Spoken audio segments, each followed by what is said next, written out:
Stíšime sa.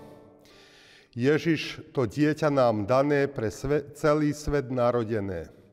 Hľa, nový rok prináša zas všetkým ľuďom milosti čas. Rok pokoja nám prináša, on je život, spása naša. Ameň. Slová písma svätého, ktoré nám poslúžia ako základ pre dnešné zamyslenie, prečítam z Evanjelia podľa Jána z 2. kapitoly, verše 1. až 3. a 11. takto. Na tretí deň bola svadba v Káne Galilejskej a bola tam matka Ježišova. Pozvali na svadbu aj Ježiša a jeho učeníkov. Keď chýbalo víno, povedala matka Ježišova, nemajú víno. Toto znamenie v Káne Galilejskej bolo prvé, ktoré Ježiš urobil a vyjavil svoju slávu. I uverili v neho jeho učeníci.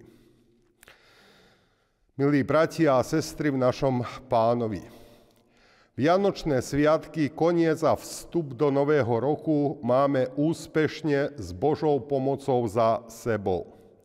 A tak znovu vraciame sa ku každodennej všednosti, hoci s určitými ťažkosťami a obavami, ale aj nádejou, aby tento rok bol lepší ako ten predchádzajúci. Nevieme, čo nám prinesie tento 2024 rok, ale verím a viem, že tak, ako sme sa mohli spoľahnúť doteraz na nášho Pána, tak to bude i naďalej. Ono vždy je to tak, že teóriu zvládneme takmer všetci, ale horšie je to v praxi, v každodennom živote.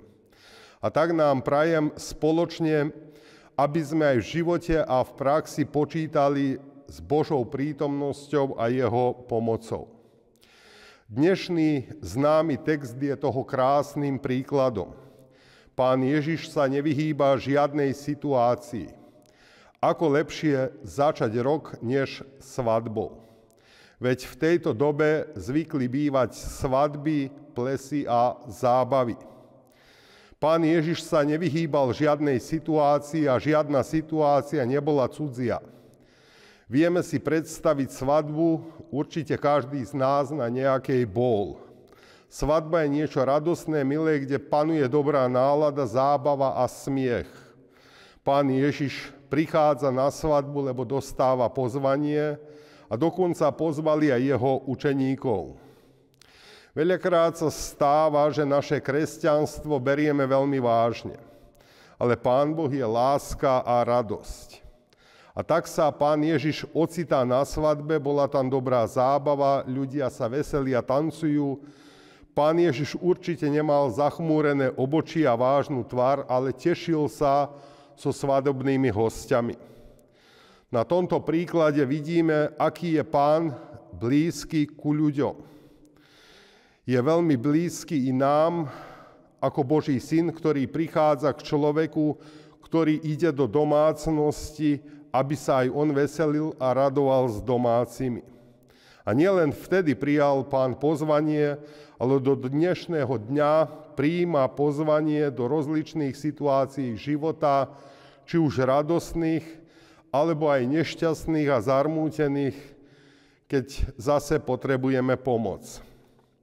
Takže Pánovi nič nie je cudzie. Je to Boží syn, ktorý sa dotýka ľudského srdca, lebo chce byť s nami. A týmto začína veľkú cestu za svojím veľkým poslaním, tým, že pri svadbe obyčajných ľudí pomôže rodine z trápnych ťažkostí.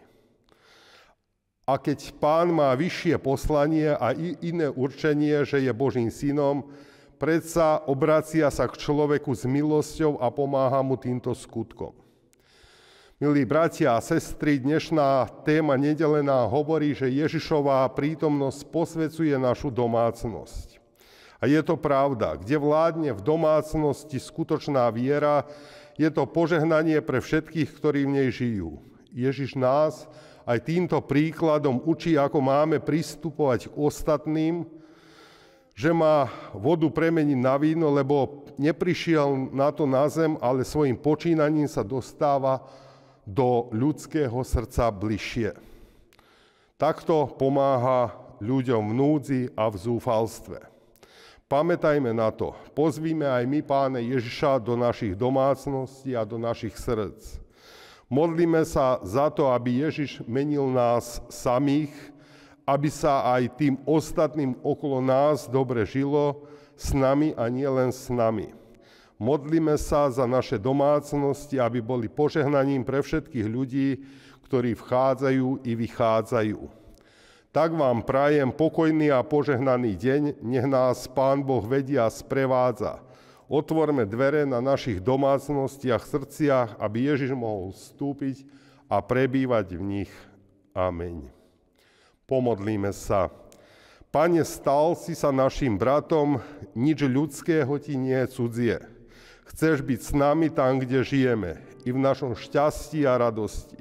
Daj nám živú vieru, aby sme sa na teba obracali v každej životnej situácii.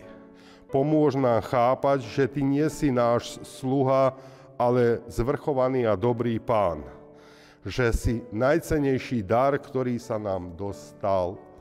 Amen.